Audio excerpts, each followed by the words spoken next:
Bienvenue pour vivre cet instant des paroles de la vie éternelle avec Marc-Joseph. Aujourd'hui, nous sommes le 25 août 2025. 25 août 2025, et bien sûr, c'est encore un jour de grâce que tu as à vivre avec la présence de Jésus-Christ dans ta vie. Car je répète encore que Jésus-Christ dit, je suis avec toi tous les jours jusqu'à la fin du monde. Or, si Jésus-Christ est avec toi, c'est que la grâce est avec toi. Car Jésus-Christ est le promoteur de la grâce. Partout où Jésus passe, il a toujours fait grâce. Donc, si Jésus-Christ est dans ta vie, c'est qu'il te fait grâce, il t'a fait grâce. Tu dois savoir toi-même demeurer dans cette dimension de la grâce de Jésus-Christ, en sorte que tu ne sois plus sous la condamnation, que tu réalises bien qu'il n'y a plus aucune condamnation pour toi et que tu réalises également que tu n'as pas le droit de placer les autres sous la condamnation. Si toi tu n'es pas condamné, tu ne peux pas condamner les autres. La grâce que Jésus-Christ a mise sur toi, a mise dans ta vie, cette grâce dont tu bénéficies, tu dois la faire bénéficier aux autres. Jésus-Christ dit bien dans la prière de notre Père, il dit « Pardonne-nous nos offenses comme nous aussi, nous pardonnons à ceux qui nous ont offensés. » Donc, c'est un jour de grâce pour toi, j'insiste aussi, un jour de grâce pour les autres. Un jour de grâce pour tous ceux qui te font du mal, ceux qui sont en train de te faire souffrir maintenant.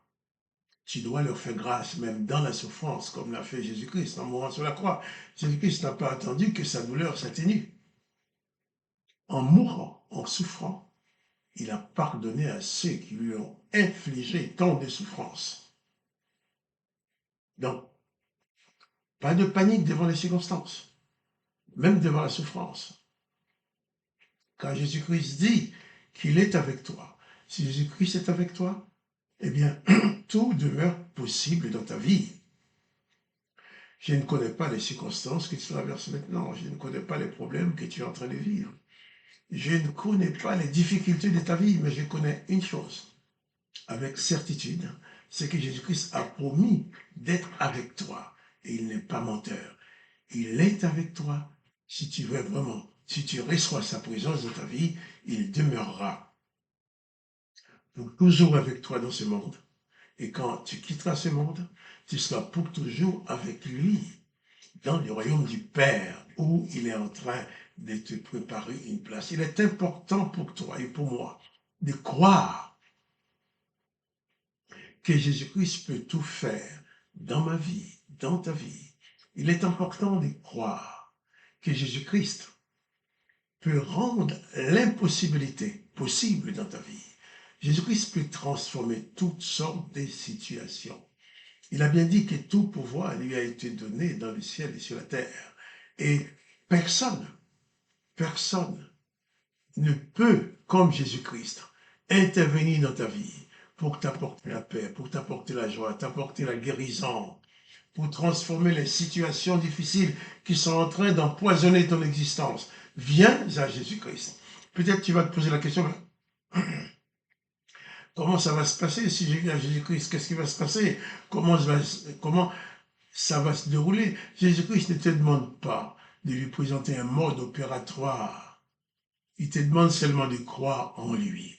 Il dit aux sœurs de Lazare, à l'une des sœurs de Lazare, si tu crois, tu verras la gloire de Dieu. Si tu crois, tu verras la gloire de Dieu. Tu as la possibilité de croire maintenant et voir la gloire de Dieu, la gloire de Jésus-Christ se manifester dans ta vie. Je vais lire un texte. Nous avons lu que Jésus a été dans son village où tout le monde l'a reconnu. Ils ont tous dit, bien, n'est-ce pas le fils de Joseph, le fils de Marie? Ses frères, ses sœurs ne sont-ils pas parmi nous? Comment se fait-il qu'il fasse tant de choses? Et ces gens-là ne voulaient pas croire en Jésus-Christ. Et les textes ont dit, tout compte fait, la présence de Jésus-Christ était plus pour eux une occasion de chute parce qu'ils étaient incrédules. Oh, Jésus-Christ ne vient pas pour te plonger dans la chute. Jésus-Christ ne vient pas pour t'écraser. Jésus-Christ ne vient pas pour t'enfoncer dans le malheur. Jésus-Christ ne vient pas pour t'apporter de la déception.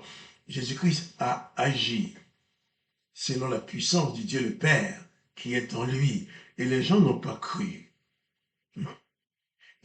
dans Matthieu chapitre 13, verset 57, il dit, il était pour eux une occasion de chute. Mais Jésus leur dit, un prophète n'est méprisé que dans sa patrie et dans sa maison.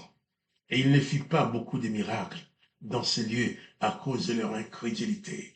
L'incrédulité est un obstacle, une barrière qui peut t'empêcher d'accéder à la bénédiction de Jésus-Christ. C'est pour ça que Jésus-Christ t'invite à croire. Il dit à la sœur de Lazare, si tu crois, tu verras la gloire de Dieu. Il dit à la femme qui était malade d'une perte de sang depuis 12 ans, ta foi t'a sauvé. Il dit à d'autres personnes, qu'il te soit fait selon ta foi. Tu peux recevoir la délivrance de Jésus-Christ. Tu peux recevoir de la part de Jésus-Christ la délivrance, la guérison. Tu peux recevoir de Jésus-Christ la solution à tes problèmes. Tu peux être délivré de toutes ces choses qui sont là, qui t'empoisonnent la vie. Mais seulement, Jésus-Christ te demande de croire.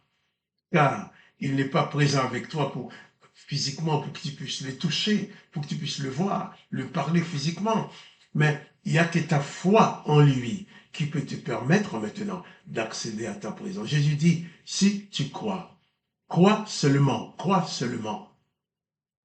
que Jésus-Christ est la puissance du Dieu le Père qui est venu sur la terre pour toi. Crois que Jésus-Christ veut que tes péchés soient pardonnés. Crois que Jésus-Christ veut que ton corps soit guéri. Crois que Jésus-Christ veut absolument venir à ton secours. Il ne veut pas que tu sois abandonné. Je t'invite à élever ta foi vers Jésus-Christ. Je t'invite à croire en sa toute puissance, en la puissance de son amour pour toi. Je t'invite à déposer tes fardeaux devant lui. Dans Matthieu chapitre 11, verset 24, il y a quelques temps, très longtemps qu'on a lu ça, verset 28, disant, Jésus disait, venez à moi, vous tous qui êtes fatigués, chargés de porter de lourds fardeaux, venez à moi, et je vous donnerai du repos. Jésus t'appelle. Et quand Jésus appelle, il te reçoit avec bienveillance. Jésus-Christ ne va pas te recevoir avec des reproches par rapport à tes fautes, à tes péchés. Il ne va pas te recevoir par rapport avec des reproches, avec la colère, avec la condamnation. Jésus-Christ veut te recevoir dans ses bras, avec bienveillance, pour te consoler, pour calmer ta douleur, pour te débarrasser de tes souffrances, pour apporter enfin la paix dans ton cœur. Tu peux maintenant recevoir dans ta vie la paix de Jésus-Christ en l'invitant tout simplement à devenir maître de ta vie et que ta vie lui soit soumise. Et Jésus-Christ dirigera ta vie dans toute la plénitude de la bonté, de la sagesse de Dieu le Père. Et ta vie ne sera plus un cauchemar.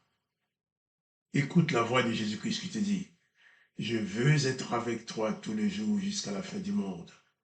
Écoute la voix de Jésus-Christ qui te dit, si tu crois, tu verras la gloire de Dieu. Écoute la voix de Jésus-Christ qui te dit, je suis en train de te préparer une place dans la maison de mon Père. Et quand même tu quitteras cette terre, on va mettre ton corps dans le trou, mais ton âme, ton esprit sera avec moi dans le royaume du Père. Jésus-Christ, c'est l'espérance, non seulement dans cette vie, mais l'espérance de la vie éternelle. Car lorsque l'Éternel des armées a dit qu'il exterminera l'homme, Jésus-Christ dit, je le ressusciterai. Lorsque l'Éternel des armées dit, empêchons l'homme de vivre éternellement, Jésus-Christ dit, celui qui croit en moi vivra éternellement. Personne ne peut remplacer la présence de Jésus-Christ dans ta vie. Donc, confie ta vie à Jésus-Christ et sois en paix. Que la paix, la grâce du Dieu le Père, au travers du nom de Jésus-Christ, demeure dans ta vie. Et je te dis aussi, plus de panique. Confie ta foi en Jésus-Christ et tu recevras ton miracle. Parce qu'avec Jésus-Christ, rien n'est impossible. Que la grâce du Christ soit sur toi. Et moi, Marc-Joseph, je te dis, eh bien, à demain pour les paroles de la vie éternelle.